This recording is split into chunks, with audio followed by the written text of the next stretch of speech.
Hey there friends on YouTube, it's the JTL. I'm back again, and today I've got my full review of the Sony Platinum wireless gaming headset from Sony, and it's wireless for the PS4. Let's get started. Let's talk about the history of these Sony gaming headsets.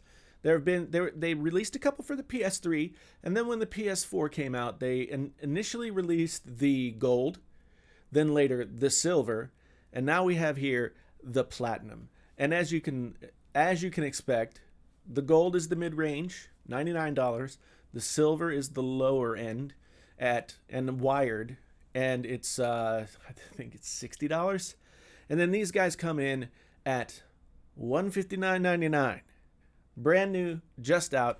The other day I made my first impressions video, which you can watch if you click on a link here or in the in the description box below. So, I've been waiting for these things. They've been delayed for months. They were supposed to come out in November. They didn't come out. They were supposed to come out in December. They didn't come out. Early January didn't come out. Now they're finally here. And people have been waiting for a long time. The Gold Wireless was my favorite headset of the early days of the PS4. I tried probably a dozen or more headsets. So I went all the way up to the Astro A50s at $300, A40s, Turtle Beach Elite 800 back up to $300, and on down the line. None of them really gave me that sense that I was getting my money's worth except for the Golds. And that's what I expected from the Platinums. Now, the question here, the question of the moment, the question of the day is, did I get that? We've got a nice aluminum headband with this rubber suspension that allows your head to not take all the weight of the headset right on the top of your head, and that's nice. We've got some brushed plastic. We've got some matte plastic. We've got, it folds in like the Golds and do. But the hinge here feels a little bit more sturdy. Time will tell whether or not it stays that way. We have sort of a leatherette ear cup, not memory foam here as far as I can tell by feeling it, and a very shallow ear cup. It goes from deep down here where your ear actually goes in and slopes upward. I assume that's going to help the directional sound, but I found that there were some problems with it. On here, you've got all your controls, and your microphone and everything else are on the headset itself. And starting up at the top, you got chat versus game volume, rocks back and forth. Then you've got your mute switch. You've got your volume. You've got you've got micro USB 3.5 millimeter jack. And the only thing that you've got over here is the virtual surround sound and 3D sound. So turn that on or off. These guys are $60 more expensive than the Golds. So you would expect that you're going to get $60 worth of more premiumness, right? The fit and finish, they look classier. They feel classier. They're a nice looking headphone. My first impression when I put them on, I got them last weekend. I put them on. I loaded up Battlefield 1 and I started to play. And my initial impression was, wow, it's very crisp. It's very clear. The lows, mids, and highs are dialed in and distinct from one another. I was pretty impressed. I loaded the shooter preset that was there, and I was feeling pretty good. I've been using the Astro A50s for the past couple of months, and these guys were sound-wise competing with the A50s. Now they sound very different than the A50, so don't get me wrong.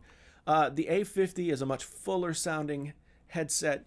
It has a totally different sound signature than these. These are crisper, cleaner in their own way, but they compete with one another. And the A50 is a $300 headset. Over a longer period of time, when I listen to headsets and try and get a sense of what I want to do in a review, I think about three things. I think about sound, obviously. I think about fit, and finally I think about microphone. And the microphone has always been a problem with the Gold Wireless. Everybody hated the microphone. I was willing to live with it because, again, price to performance, you were getting a great package overall. But some people disagreed with me vehemently, often, for years. Anyway, I digress. Let's flash forward to when I start to use the headset some, especially when I started to use it in chat, trying to, squad up with some folks and play Battlefield 1. I jumped into a game with my buddy Josh and a couple other people, and initially, as I jumped into the game, I knew something was up. My first impressions video, if you go and watch it, I'll have it linked, as I said, all over the place. In the first impressions video, I wasn't sure if this headset was getting loud enough. Now, and I'm an old man. I don't necessarily want to blast myself out, but I wasn't getting enough volume.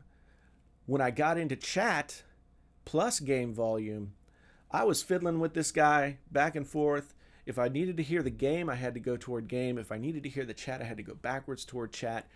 And it was maxed out at volume. I couldn't get any more volume. I had the Uncharted 4 3D sound preset. I flipped over that, volume jumps up, everything is fine. And even though that preset is for Uncharted 4 specifically for the 3D audio that the Sony folks have put together in conjunction with some game developers, it sounded much better than what I was getting with the shooter preset that Sony provided me. But that still leaves the problem that the presets are not sounding like they're supposed to. Now you get shooter, fighting, and horror, as well as music and media. Then you have 3 presets that you can create yourself. And then you have the 3D audio, which is Uncharted 4, Last Guardian, and MLB The Show, whatever year that's for right now. 3D audio might be a gimmick. I did try it. It didn't blow me away. It could be cool, but I think the Platinum has problems before you ever even get to the fancy new features. Okay? So let's talk about fit. As I said, initially I was pretty pleased, but after I wore them for about an hour, I realized something. My ears were touching in here. The front of my ear was touching this little incline. And overall, even though these are leather, and usually that's a pretty good combination for getting a nice seal so that you can keep the sound in and get the immersion factor going on. The Astro A50s are fantastic at that immersion, where you feel like you're really in the game and there's nothing around you that's distracting you. I always felt like I was hearing the rest of the world. And no, these aren't noise canceling, but that's not what I'm talking about. I was feeling like I was just not connected to the game in the way that I wanted to be. I was just really uncomfortable with the way that they fit. So then the last thing is that thing that everybody wants to know. Is the mic any better? Well, no, it's not. And here's where I really get ticked off. Sony, you've had this feedback for 3 years. You've known that it's a problem. I expected, especially for $60 more, I expected you guys to up your game a little bit. Give us a little bit better microphone. But for all intents and purposes, for everything that I could hear, both in chat with people who are using this headset and also in the mic tests that I've done, and those mic tests are also on the First Impressions video if you want to check that out. I was maybe, in all of YouTube, I made so many videos comparing other headsets to other headsets, the Gold Wireless, etc., all over the place. I was maybe the biggest champion of the Gold Wireless in all of YouTube. I don't know. It felt like it at times. And I was even accused of being like somebody who worked for Sony, which is not true. I really wanted this to be the next level up. And in some ways it is. The sound can be fixed, the presets can be fixed, all of that can be done in an update. But day one out of the box, maybe now we know why the review or the delays have occurred. Can I recommend these to someone who has the Gold Wireless and is ready to upgrade? No. Can I recommend these to somebody who's just in the market for the first time, who is trying to make the decision between the Golds and these? No. I can't recommend these. There are a lot of headsets on the market now. Turtle Beach even seems to be stepping up its game. Astro is stepping up its game. SteelSeries is stepping up its game. HyperX, they might be the current leaders in creating gaming headsets. And so Sony had a lot riding on these, and they blew it. If you're asking me for a recommendation, nope, no dice. It's disappointing. Let me know what you guys think down in the comments. Have you tried these? Did you have a different experience than me? Do you have any questions? I'm here to answer them. I try and answer everything that I possibly can. This has been my review of the Sony Platinum Wireless by Sony for the PlayStation 4.